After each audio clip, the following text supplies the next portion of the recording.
بسم اللہ الرحمن الرحیم، ہمیشہ دی خیر۔ خواتین حضرات، میں ہوں سید ظفر عباس اور آپ دیکھ رہے ہیں فیس ٹی وی پلس۔ خواتین حضرات، بعض اوقات انسان اپنی ہی ذات اور نسل کے لیے قابل فخر بن جاتا ہے اور بعض اوقات وہ اسی ذات اور نسل کے لیے باعث تذلیل بن جاتا ہے۔ آج کی ویڈیو میں آپ کو دکھانا چاہتا ہوں کس طرح ایک شخص، معمولی سا انسان، کس طرح ایک خاص انسان بنا، اس کی کس چیز نے اس کو بڑا بنایا۔ چل کے ویڈیو دیکھتے ہیں، پھر بات کرتے ہیں۔ چلیے جی، آج میں نیو یارک میں ہوں اور آج ایک مجھے بہت ہی غضب کے پاکستانی سے ملاقات ہوئی ہے اور میں ان کی سٹوری آپ کے ساتھ شیئر کرنا چاہتا ہوں۔ شادر بھائی، آپ اپنی سٹوری شروع سے سنائیں کہ وہ کوڑا چننے سے شروع کریں۔ تھینک یو سو مچ ریان بھائی۔ میرے بچپن کا آغاز کوڑا چننے سے ہوا تھا۔ جیسے میں نے آپ کو پہلے بتایا، میں پاکستان میں جو جھونپڑی میں لوگ رہتے ہیں انہی میں سے ایک ہوں، اور میرے ابو گدا گاڑی چلاتے ہیں اور میری امی گھروں میں ماسی کے طور پہ کام کرتی ہے۔ اور مجھے بچپن سے میرے اندر ایک بہت بری عادت ہے کہ مجھے پڑھنے کا شوق تھا، اور جب میں کوڑا چننا کرتا تھا تو میں کوڑا چننے کے علاوہ اخباروں کو پڑھنا شروع کر دیتا تھا، جس کی وجہ سے مجھے ڈانٹ بھی پڑتی تھی اور لوگ مجھے سمجھتے تھے کہ میرے کزن کہ میں پاگل ہو گیا ہوں، میرا دماغ کام کرنا چھوڑ گیا اور میں کچھ نہیں کر سکتا اور وقت ضائع کر رہا ہوں اخبار پڑھنے میں۔ مگر میری ضد نے مجھے آخرکار ایک سکول تک پہنچا دیا، اور میرے خیال میں یہ میری زندگی کا ایک بہت ہی مختلف موڑ ہے، کیونکہ میں اپنی کمیونٹی میں، جسے لوگ مسلی، چنگڑ، چوڑے کہتے ہیں، اس کا پہلا پڑھا لکھا بندہ ہوں جو انگریزی میں بھی بات کر سکتا ہے، اور میں نے پڑھنا شروع کر دیا۔ اس طرح مجھے جو میری روٹین ہوتی تھی، مجھے اپنے ماں باپ کو پیسے کما کر دینے ہوتے تھے۔ میں صبح اٹھتا تھا، اپنا کوڑے کا بیگ پکڑتا تھا اور میں مختلف مارکیٹوں میں، گھروں کے سامنے جہاں بھی مجھے کوڑا ملتا تھا، پلاسٹک، لوہا، ٹن، جو بھی بوتلیں ملتی تھی، گتا ملتا تھا، مجھ سے چنا کرتا تھا۔ اس کے بعد اپنے گھر آتا تھا، اس کو کوڑے کو رکھتا تھا، ہاتھ منہ دھو کر اسکول کی طرف بھاگ جاتا تھا اور سارا دن ادھر اسکول میں گزارا کرتا تھا۔ اسکول پہ بھی مجھے بہت سے مختلف تعصبات کا سامنا کرنا پڑتا تھا۔ جیسے میرے ساتھ میرے ٹیچر سمجھتے تھے کہ میں مسلیاں دا منڈا تھے، میرا دماغ کم نہیں کر سکتا، دے کنسیڈرڈ می ڈم۔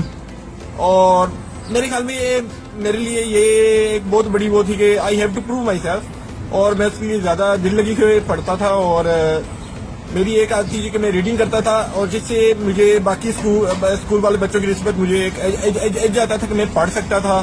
اسی طرح میں نے اپنی 5ویں جماعت اور 6ٹھی جماعت کی انگریزی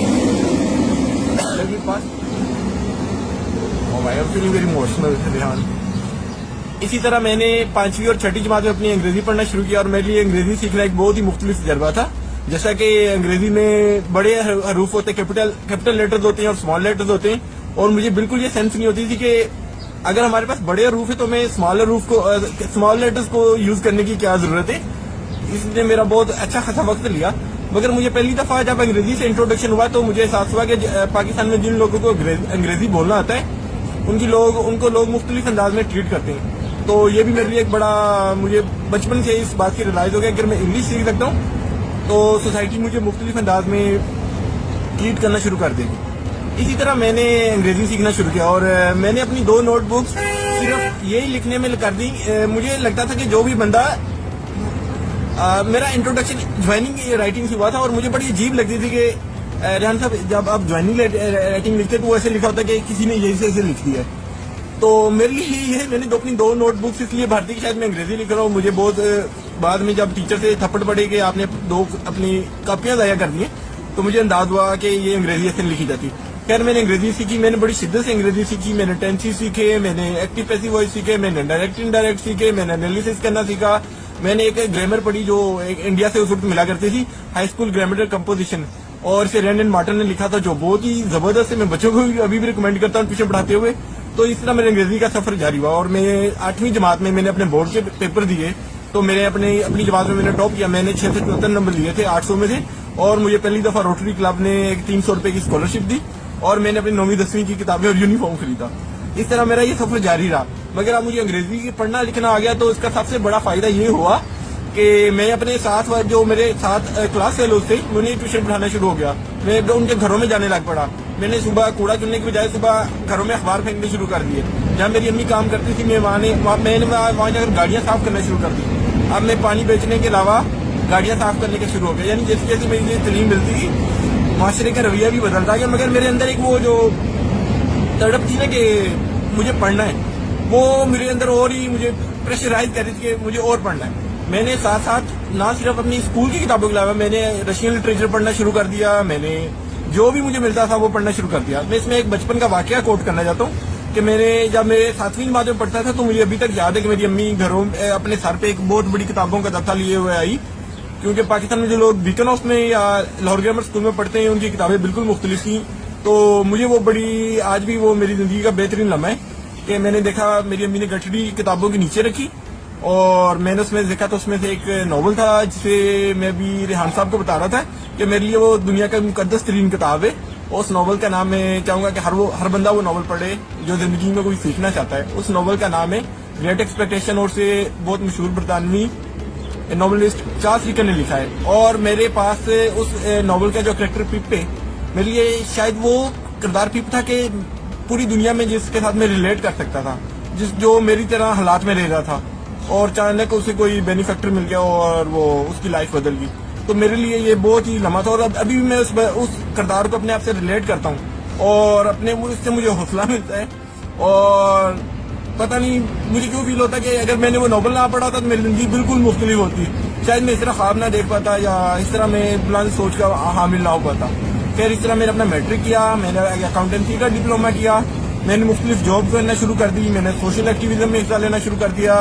میں نے یعنی میرے پڑھنے سے بالکل میرا پروفائل ہی بدل گیا کسی کہہ سکتے ہیں. میں نے لکھنا شروع کر دیا, میں زیادہ شدت سے لوگوں سے ملنا شروع ہو گیا. میرے اندر جو حساس کمتری تھا کہ میں چوڑا ہوں, میں چنگڑ ہوں, میں وہ ہوں, وہ ادب نے یا لٹریچر نے وہ بدل کے رکھ دیا. اور میں اسی طرح میں نے مختلف پروگرام میں اپلائی کرنا شروع کر دیا. میں لاہور کونسلیٹ میں ایک خاتون ہے جن کا میں بہت ہی سچے دل سے شکر گزار ہوں, ان کا نام کیتھرین کیسر تھا.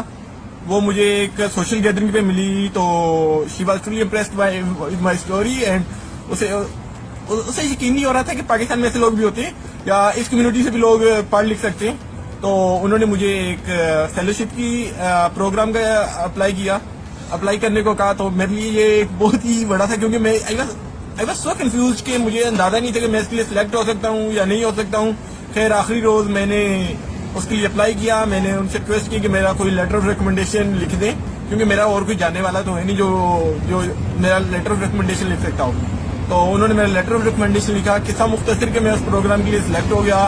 نومبر 2012 میں امریکہ میں آیا اور اس وقت اس پروگرام کا کیا نام تھا؟ میں اس کا نام نہیں لوں. نومبر 2012 میں امریکہ میں پہلی دفعہ آیا اور یہ فیلوشپ تھی اٹلانٹک کونسل میں ایمرجنگ لیڈرشپ پروگرام تھا جس میں 15 لوگوں کو پورے پاکستان میں سے چنا گیا اور لکیلی میں بھی اس میں سلیکٹ ہو گیا. اور جب یہ آیا تو جب پریزیڈنٹ اوباما کے الیکشن ہو رہے تھے ہم مختلف جگہوں پہ گئے. وہاں پہ ہم لوگوں نے مختلف جگہوں پر الیکشن آبزرویشن کرنے کے لیے گئے. تو میرے لیے ایک بہت ہی مختلف تجربہ تھا. جی خواتین و حضرات, تو یہ شخص ذات کا مسلی کا مطلب ہمارے یہاں کمی ذات ہے جو معمول جس کو کوئی عزت کوئی احترام نہیں دیا جاتا, یہ اس ذات سے تعلق رکھتا تھا. لیکن اس کے اندر ایک جذبہ تھا خود کو بدلنے کا, اپنی ذات کو, اپنے آپ کو, اور اس نے بدل ڈالا.